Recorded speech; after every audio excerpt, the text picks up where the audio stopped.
अस्सलाम वालेकुम क्लास 9। सबसे पहले तो आप लोगों का सिलेबस जो है टेस्ट 1 बायोलॉजी का है।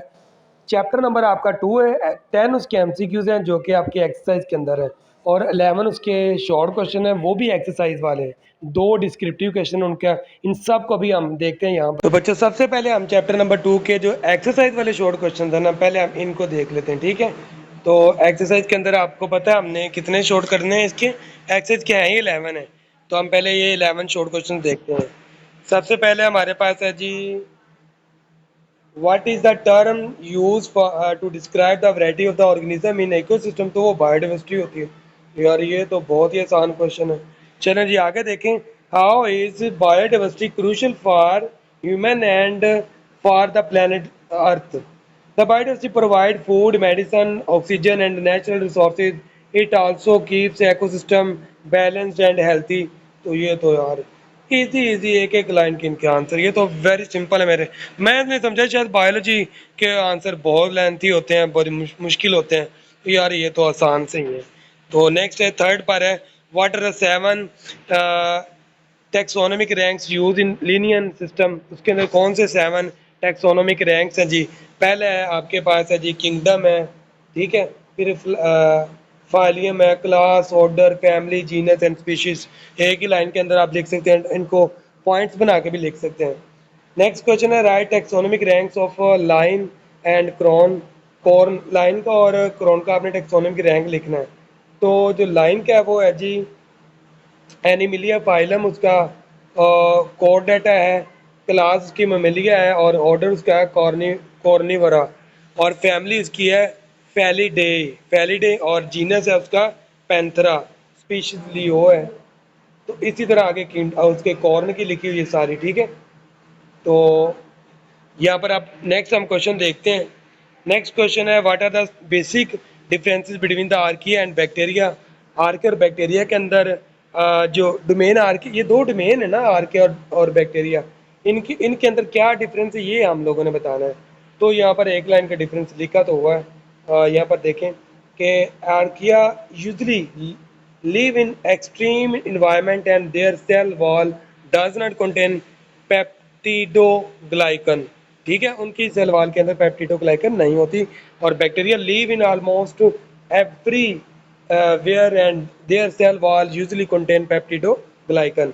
तो नेक्स्ट बच्चों जो हमारे पास क्वेश्चन है, question number 6, what are the shortcomings of 3 kingdom classification system. की शॉर्ट कमिंग यानी उनकी खामियां बतानी होती हैं।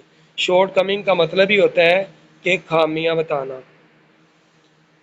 नेक्स्ट क्वेश्चन नंबर 7 है जी, which kingdom include organisms that multicellular and heterotrophic and lack cell wall. उनके अंदर सेल वॉल भी नहीं होती। वो कौन सी है जी, कि किंगडम एनिमलिया है जी, उनके अंदर मल्टी सेलुलर है, हेट्रोट्रॉफिक है, और उनके अंदर सेल वॉल नहीं होती। तो बच्चों ये आप लोगों ने, मुझे उम्मीद है, पहले भी याद किए होंगे, अब भी आप लोग अच्छे तरीके से इनको याद करेंगे। नेक्स्ट आगे हमारे पास है, analyst distinguishing characteristics of fungi. तो फंजाई के आपने कैरेक्टरिस्टिक्स बतानी है।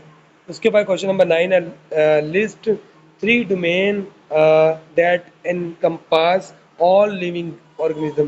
3 डोमेन जिनके अंदर तमाम लिविंग ऑर्गेनिज्म आते हैं, वो आर्किया, बैक्टीरिया और यूकरिया है, ठीक है। इनके अंदर सारे ऑर्गेनिज्म आ जाते हैं। आगे, why can not we classify virus in any kingdom. हम वायरस को किसी भी किंगडम के अंदर क्लासीफाई क्यों नहीं कर सकते। ये क्वेश्चन बहुत ही इंपॉर्टेंट है। तो देखते हैं इस क्वेश्चन का आंसर क्या है।